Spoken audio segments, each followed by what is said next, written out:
الله الرحمن الرحيم الحمد لله رب العالمين والصلاة والسلام على سيد الأنبياء والمرسلين محمد وآله وصحبه أجمعين أما بعد فأعوذ بالله من الشيطان الرجيم بسم الله الرحمن الرحيم قل للمؤمنين يغضوا من أبصارهم ويحفظوا فروجهم صدق الله العظيم وقال النبي صلى الله عليه وسلم الحياء شعبة من الإيمان أو كما قال عليه الصلاة والتسليم. عزیز بزرگوں، اللہ رب العزت نے قرآن مجید میں یہ بات ارشاد فرمائی ہے کہ لقد کان لکم فی رسول اللہ اسوۃ حسنہ. جیسے اکثر یہ پوچھا جاتا ہے ہم کس کو فالو کریں، ہم کس کو اپنا آئیڈیل بنائیں، ہم کس کو اپنا نمونہ بنائیں، ہم کس کے مطابق اپنی زندگی کو لائیں. تو اللہ تبارک و تعالی قرآن مجید میں فرماتے ہیں کہ لقد کان لکم فی رسول اللہ اسوۃ حسنہ، تمہارے لیے سب سے بہترین اسوہ اور نمونہ جن کے مطابق تم اپنی زندگی کو بہترین بنا سکو، وہ صرف اور صرف پیارے آقا صلی اللہ علیہ وسلم کی ذات گرامی ہے. آپ کی زندگی کا ہر عمل، آپ کی کہی ہوئی ہر بات، آپ کا بتلایا ہوا ہر فعل، وہ ہم سب کے لیے صحیح معنی میں نجات کا ذریعہ ہے. امی عائشہ رضی اللہ عنہ سے پوچھا گیا کہ مجھے حضور کے کسی نے پوچھا کہ حضور کے اخلاق کیا ہے، تو امی عائشہ نے فرمایا کہ خلقہ القرآن، کیا تم قرآن نہیں پڑھتے ہو؟ سارا کے سارا قرآن یہ حضور کے اخلاق ہے. ایک قرآن تو وہ ہے جو دو پوٹھوں کے درمیان بین الدفتین لکھی ہوئی شکل میں، اور ایک وہ قرآن ہے جو چلتا پھرتا نظر آ رہا ہے، وہ پیارے آقا صلی اللہ علیہ وسلم کی زندگی ہے. یعنی آپ کا ہر کام، ہر عمل قرآن اور اللہ کے حکم کے مطابق. اس لیے ہمیں حکم یہ ہے کہ ہم اپنی زندگیوں کو پیارے آقا صلی اللہ علیہ وسلم کے طریقوں پر لائیں.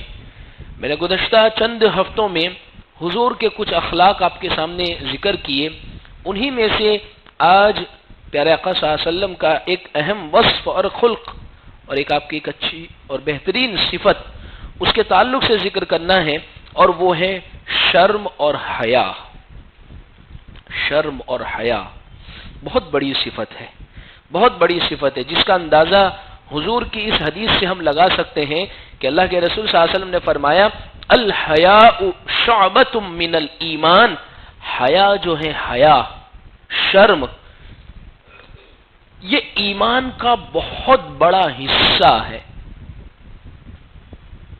یعنی جس کی زندگی میں شرم ہے، جس کی زندگی میں حیا ہے، اس کو ایمان کا بہت بڑا حصہ حاصل ہے. گویا حضور نے اس حدیث میں یہ فرمایا. ایک اور دوسری حدیث میں فرمایا حیا اور ایمان یہ دونوں بالکل ساتھ ساتھ میں چلتے ہیں.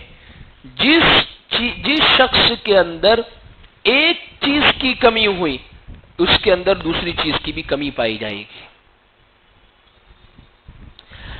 اس لیے عزیز بزرگوں، ہمیں اپنے نبی صلی اللہ علیہ وسلم کی حیا کو دیکھنا ہے کہ ہمارے نبی کتنے باحیا تھے.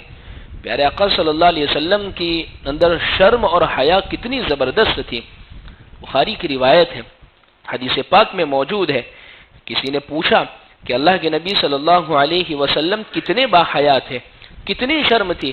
تو فرمایا کہ پیارے آقا صلی اللہ علیہ وسلم، شمائل ترمذی کی روایت ہے کہ حضور اتنے باحیا تھے جیسے ایک نوجوان دوشیزہ کنواری لڑکی اور باکرہ لڑکی جس کا ابھی نکاح نہیں ہوا ہے، اس لڑکی میں جتنی حیا ہوتی ہے اس سے کہیں زیادہ حیا والے ہمارے نبی تھے. اب دیکھیے نا کہ ایک وہ عورت ہو جو غیر شادی شدہ ہو، نوجوان بھی ہو، باپردہ بھی ہو، تو اس کی حیا کتنی ہوتی؟ کبھی اس لڑکی کو کبھی دیکھا ہے جو بازار میں چیخ رہی ہو، چلا رہی ہو؟ کبھی اس کو دیکھا ہے گلے پھاڑ پھاڑ کے لوگوں کے درمیان میں بول رہی ہو؟ کبھی اس کو دیکھا ہے کہ بدتمیزی سے لوگوں کے سامنے باتیں کر رہی ہو؟ کبھی بھی اس کا یہ عمل نہیں ہوگا۔ اللہ کے رسول صلی اللہ علیہ وسلم کی زندگی کے اندر اس سے بھی کہیں زیادہ حیا والے ہمارے نبی تھے۔ حدیث میں ہے، بخاری میں ہے کہ آپ کبھی بھی نہ بازار میں چیخنے والے تھے، نہ چلاتے تھے کبھی بھی آپ، نہ اسی طریقے سے نہ حیا کے خلاف کوئی آپ کا عمل اور آپ کا کوئی کام تھا، ہر کام میں با حیا۔ یعنی یہ مثال سے ہمیں اندازہ ہوتا ہے کہ حضور کی زندگی میں حیا کتنی زبردست موجود ہوگی۔ ہم سب کو بھی اپنی زندگی، ہمارا حال یہ ہوتا ہے کہ حیا، اس لیے کہ دیکھیے حیا ایک ایسی چیز ہے کہ حدیث میں فرمایا گیا ہے اضافاتک الحیاء ففعل ما شئت، جب انسان میں سے شرم و حیا نکل جاتی ہے، شرم و حیا انسان میں سے ختم ہو جاتی ہے، تو حضور نے فرمایا جب تجھ میں سے شرم نکل جاوے تو پھر تو جو چاہے کر۔ حقیقت بھی یہ ہے کہ جب شرم و حیا انسان میں باقی رہتی ہے تو وہ بہت ساری چیزوں میں احتیاط کر لیتا ہے، جب شرم نکل گئی تو پھر کوئی احتیاط نہیں رہتا۔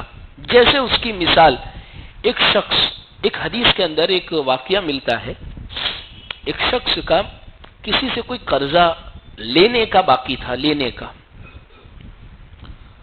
دوسرا اس کا بھائی اس کو کہہ رہا ہے کہ تو مانگتا کیوں نہیں ہے؟ کہا مجھے شرم آتی ہے۔ فرمایا تیرے پیسے ہیں، مانگنے میں تجھے کیا حرج ہے، تو مانگ۔ اللہ کے نبی صلی اللہ علیہ وسلم کو اس بات کا علم ہوا تو حضور نے فرمایا کہ دعہو، اپنے بھائی کو اسی حالت میں چھوڑ دو، اس لیے کہ اس کے اندر جو صفت ہے، جو اچھی عادت ہے وہ حیا والی، وہ بہت پیاری ہے۔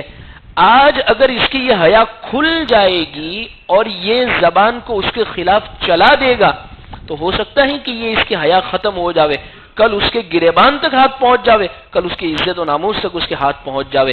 لہذا اس کو اسی حالت میں رہنے دو، اور پیارے آقا صلی اللہ علیہ وسلم نے ان کے بڑے بھائی کو اسی چیز کی نصیحت فرمائی کہ ان کو چھوڑ دو۔ یعنی اس واقعے سے یہ بات معلوم ہوتی ہے کہ حیا ہر حال کے اندر پسندیدہ ہے۔ دیکھیے حیا کس کو کہتے ہیں؟ بات میں، بولنے میں حیا ہو، انسان کی بات چیت میں حیا ہو۔ ورنہ آج کل کا حال یہ ہے خاص طور پر نوجوانوں میں کہ باتوں کے اندر، بول چال کے اندر حیا والا جملہ، حیا والا لہجہ، تمیز والا لہجہ وہ ختم ہو گیا ہے۔ باتیں کر رہے ہیں گالی گلوچ کے ساتھ، باتیں کر رہے ہیں بدتمیزی سے، باتیں کر رہے ہیں باچھے پھاڑ پھاڑ کے، منہ چلا چلا کر، چیخ چیخ کر باتیں کر رہے ہیں۔ یہ سب کام جو ہے وہ حیا کے خلاف ہے۔ ہمارے نبی صلی اللہ علیہ وسلم کی نصیحت اپنی امت کو یہ نہیں تھی۔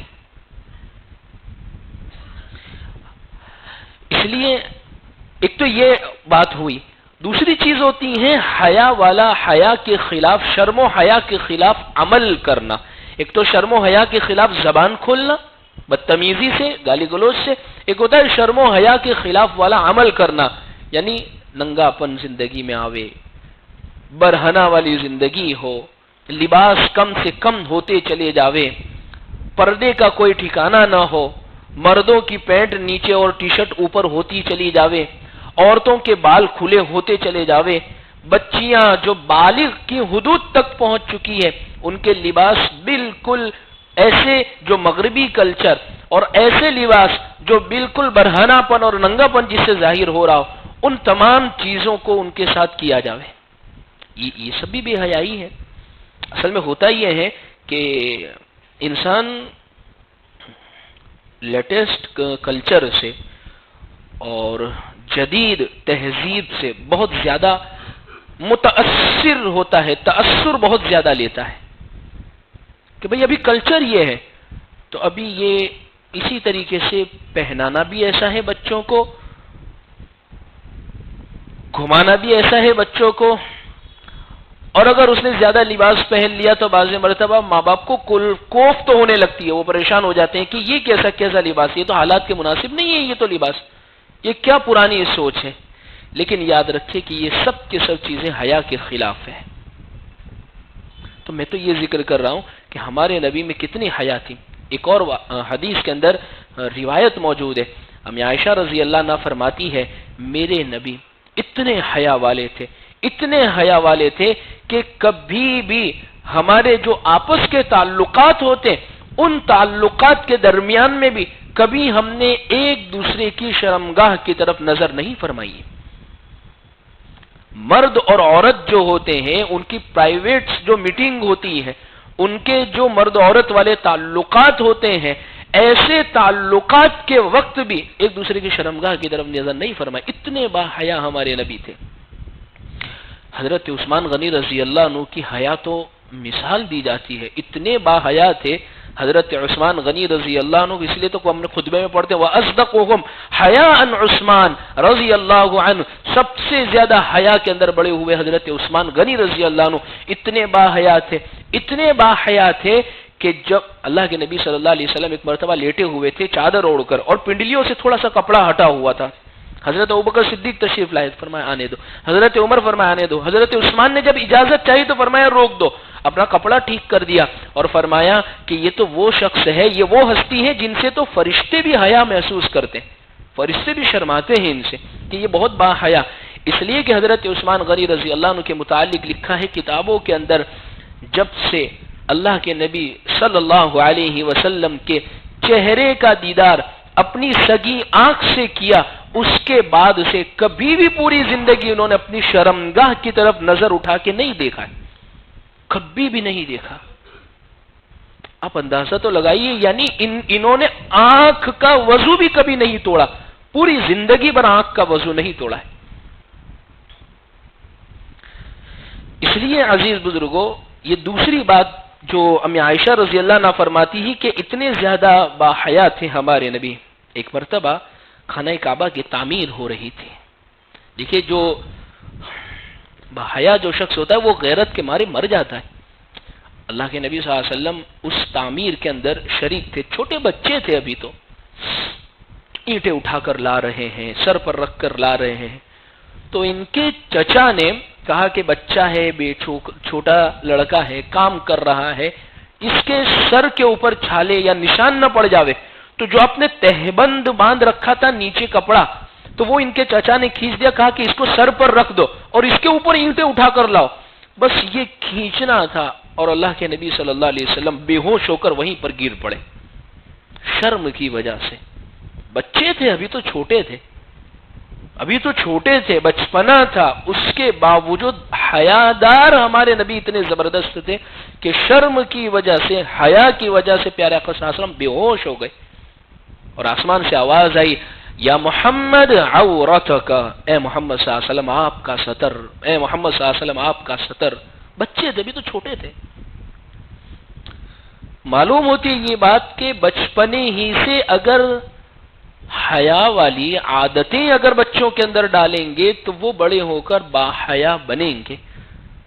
دیکھیے کچھ چیزیں ایسی ہوتی ہیں جن کو زبان سے سمجھانا پڑتا ہے، کچھ چیزیں وہ ہوتی ہے جو چاہے زبان سے نہ سمجھاوے لیکن جب پریکٹیکلی ہوتی ہے تو بچوں کے ذہن میں وہ بیٹھتی چلی جاتی ہے۔ ان کو جب چھوٹے لباس پہنا دیے، چھوٹے کپڑے پہنا دیے کہ ان کا سینہ کھلا ہوا ہے، ان کے پیر کھلے ہوئے ہیں، ان کی کمر اور ان کی دوسری چیزیں کھلی ہوئی ہے، اور اچھی خاصی عمر تک بچیاں، لڑکیاں، لڑکے وہ لباس کو پہن رہے ہیں، تو وہ ذہن میں یہی سمجھیں گے کہ ان سب چیزوں کو چھپانا ضروری تھوڑی ہوتا ہے۔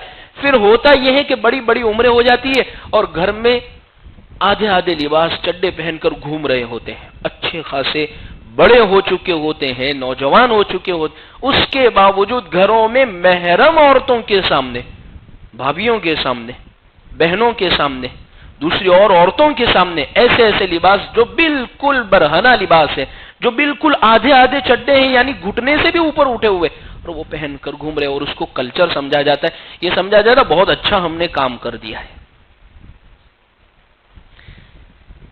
اس لیے اللہ کے نبی صلی اللہ علیہ وسلم قرآن کہہ رہا ہے قل للمؤمنین، مومنوں سے کہہ دیجئے یغضوا من ابصارہم، اپنی نگاہوں کو جھکا لے ہوئے، ویحفظوا فروجہم، اور اپنی شرمگاہوں کی حفاظت فرماوے۔ اس لیے کہ دیکھیے جب شرم انسان کے اندر سے نکل جاتی ہے، حیا اس میں سے ختم ہو جاتی ہے، تو پھر وہ جو چاہتا ہے کرتا ہے۔ ہوتا نہیں ہے بعض مرتبہ ایک آدمی سڑک پر کھڑے ہو کر، چائے کی دکانوں پر، مسجد کے باہر کھڑے ہو کر اپنے کاروبار کے اندر ایسی ایسی گالیاں بک رہا ہوتا ہو، اس سے کوئی فکر نہیں ہوتی ہے کہ میرا بھائی سن رہا ہے، بڑے لوگ سن رہے ہیں، چھوٹے، اس کو کوئی فکر نہیں ہوتی. کیوں؟ اس لیے کہ اس کے اندر سے وہ حیا والا مادہ ختم ہو چکا ہے. اس لیے عزیز بزرگوں، زبان میں ہماری حیا ہو، عمل میں ہمارا حیا ہو، لباس میں ہماری حیا ہو. جب زندگیوں میں یہ حیا آتی ہے تو پھر انسان کے عمل کے اندر نکھار پیدا ہوتا ہے. حیا اتنی بڑی چیز ہے. اس لیے اللہ کے نبی صلی اللہ علیہ وسلم نے فرمایا الحیاء شعبۃ من الایمان، ایمان کا بہت بڑا حصہ جو ٹکا ہوا ہے وہ حیا کے اوپر، یعنی انسان کے اندر جب حیا ہوتی ہے تو بہت بڑا ایمان کا وصف اس کے اندر موجود ہے. اس لیے اللہ کے نبی صلی اللہ علیہ وسلم اتنے حیا والے تھے، کبھی کوئی عمل دیکھتے ہیں لوگوں کے درمیان میں کہ یہ عمل ٹھیک نہیں ہو رہا ہے، یہ عمل درست نہیں ہو رہا ہے، کسی نے کوئی کام ایسا کیا ہے جو مناسب نہیں تھا، کبھی بھی اللہ کے نبی صلی اللہ علیہ وسلم نے مجمع کے اندر کسی کو رسوا اور بے حیا نہیں کیا ہے. جب بھی آپ کسی کو کوئی نصیحت پہنچانی، یعنی کسی کو سمجھانا مقصد ہوتا یا کسی کو متنبہ کرنا مقصد ہوتا، آپ منبر پر بیٹھ کر کہتے ما بال فلان قوم، کہ کچھ لوگوں کو کیا ہو گیا ہے. کبھی یہ نہیں کہتے کہ تمہیں کیا ہو گیا ہے، یا نام لے کر کبھی بھی نہیں کہتے کچھ لوگوں کو کیا ہو گیا ہے کہ وہ یہ عمل کر رہے ہیں. یعنی آپ نے کبھی بھی کسی کو رسوا اور بے حیا نہیں کیا مجمع کے اندر. اس لیے عزیز بزرگوں، حیا والی صفت یہ اتنی زبردست ہے کہ اللہ تبارک و تعالی کو بے حیا شخص بہت ناپسندیدہ ہے. جیسے یہ پورے مجمع سے اگر ایک بات پوچھوں، دنیا کا سب سے بڑا اللہ کا نافرمان کون؟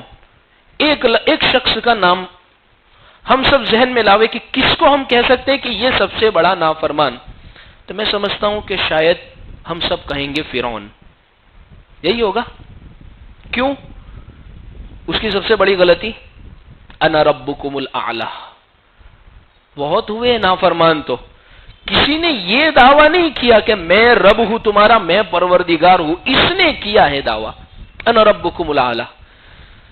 ظاہر سی بات ہے اتنا بڑا نافرمان، اتنا بڑا گنہگار، اتنا بڑا دعویٰ اس نے کیا کہ خدائی کے دعوے تک پہنچ گیا.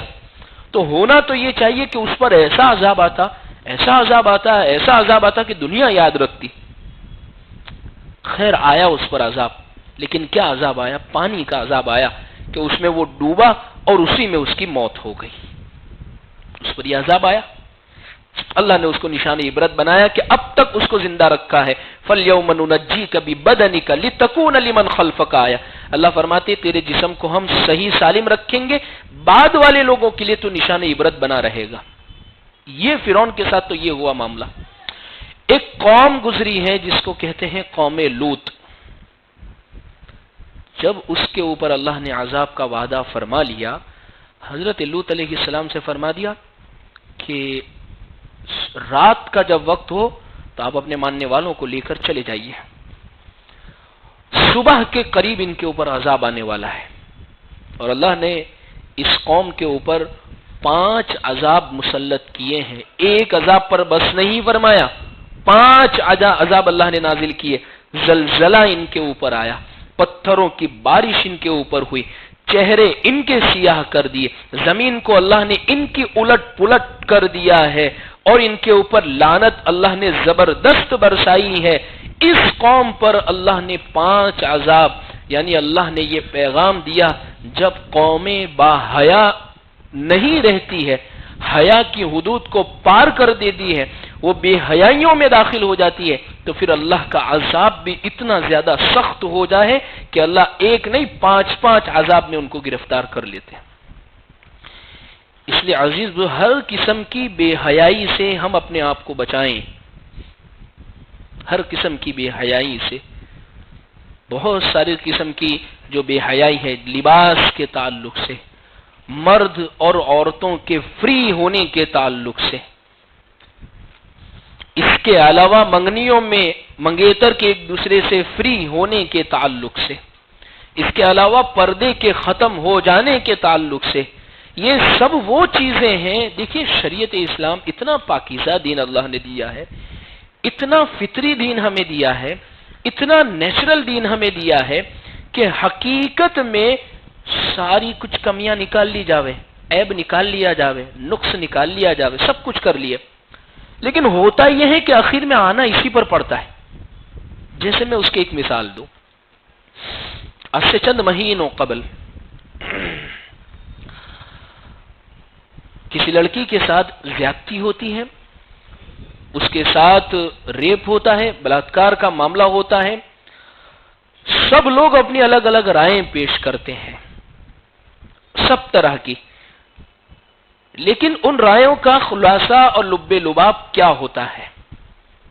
یہی ہوتا ہے، یہ بھی کہا جاتا ہے مردوں سے کہ تم کیوں عورتوں کو اپنی نگاہ ہوس بھری سے دیکھتے ہو، تم کیوں عورتوں کے ساتھ اس طریقے پر دیکھتے ہو؟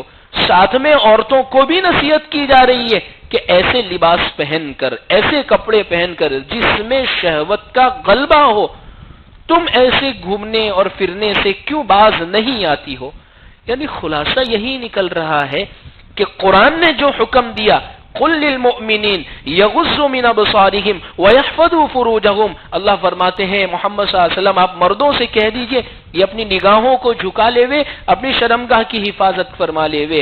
عورتوں سے کہا قل للمؤمنات یغضضن من ابصارہن ویحفظن فروجہن، کہ عورتوں سے کہہ دیجئے یہ بھی اپنے لباس کو پورا لے لے وے اور اپنی چادروں کو پوری ڈھک لے وے، اپنی نگاہوں کو نیچی کر لے وے اور اپنے لباس میں حیا لے آوے۔ تبھی دیکھیے یہ فطرت اور نیچر کا کوئی علاج نہیں ہو سکتا ہے۔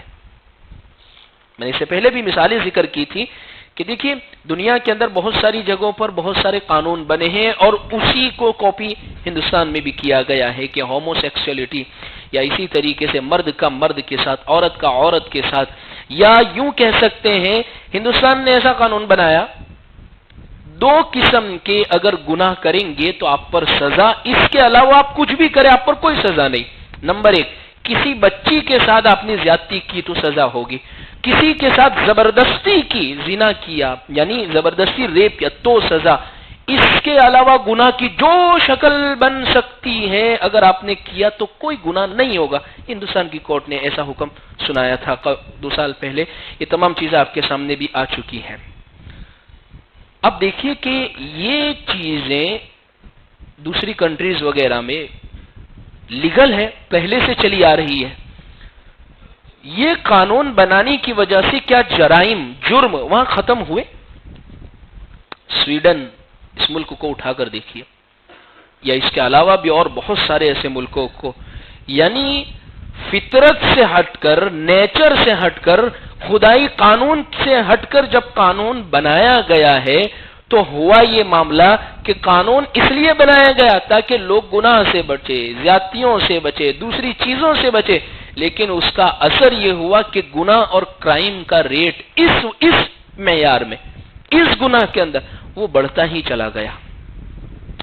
حضرت اقدس مفتی احمد صاحب خانپوری ادام اللہ فیوزهم العالیہ نے حضرت نے اپنی کتاب حدیث کے اصلاحی مضامین میں یہ بات لکھی ہے کہ جب یہ قانون بنے ممالک کے اندر کہ آپ کسی کے ساتھ زبردستی نہیں کر سکتے، اگر آپ کسی عورت سے بات کرتے اور فورن کنٹری اور وہ آپ سے زنا کروانے کے اوپر راضی ہے تو آپ کر سکتے ہیں، ایسے کوئی حرج کی بات نہیں ہے، انہوں نے ایسا قانون بنایا۔ لیکن اب وہ لوگ اس چیز کے جو عادی تھے وہ عادت ان کی ختم ہو گئی، یعنی اب اس چیز کو انہوں نے یہ سمجھا کہ اس میں کوئی لطف اور مزہ نہیں رہا، اب ہمیں مزہ وہ لینا ہے جب کسی کے ساتھ زبردستی کرے، جب کسی کے ساتھ بہت زیادہ زیادتی کرے، اس میں کیا لطف آتا ہے ہم ان چیز کو کریں۔ حضرت نے اپنی کتاب میں یہ بات لکھی ہے۔ بات یہی ہے جب ہم نیچر سے ہٹیں گے، فطرت سے ہٹیں گے، نیچر اور فطرت کا کوئی علاج نہیں ہے، علاج یہی ہے کہ جس نے اس دنیا کو بنایا ہے اسی کے قانون کو فالو کر لیا جاوے، انہی کے حکموں کے مطابق اپنی زندگی کو لے آیا جاوے۔ جب انسان لے آتا ہے تو وہ صحیح معنی میں پرسکون زندگی گزارنے لگتا ہے۔ تو الغرض عزیز بزرگوں، ہمارے نبی صلی اللہ علیہ وسلم کی حیا کا تذکرہ میں نے کیا کہ حضور کے اندر باحیا کنواری پاکیزہ عورت سے بھی زیادہ باحیا تھی. ہمیں بھی بول چال کے اندر، بات چیت کے اندر تمیز والا لہجہ، ادب والا لہجہ، بے حیائی اور باچھے اور منہ پھاڑ پھاڑ کے باتیں کرنا، بازار کے اندر چیخنا چلانا، یہ حضور کی عادت شریفہ نہیں تھی.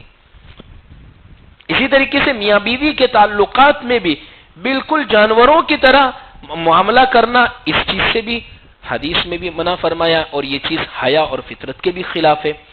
اسی طریقے سے نوجوان مرد اور عورت کا اختلاف، فری ہو جانا، جیسے ایک تو یہ منگنی کے اندر بہت زیادہ فری ہو جاتے، یہ سمجھ لیتے ہیں کہ یہ تو میاں بیوی ہی ہے، جائز نہیں ہے ان کا گفتگو کرنا، بات چیت کرنا، حرام ہی کے دائرے میں.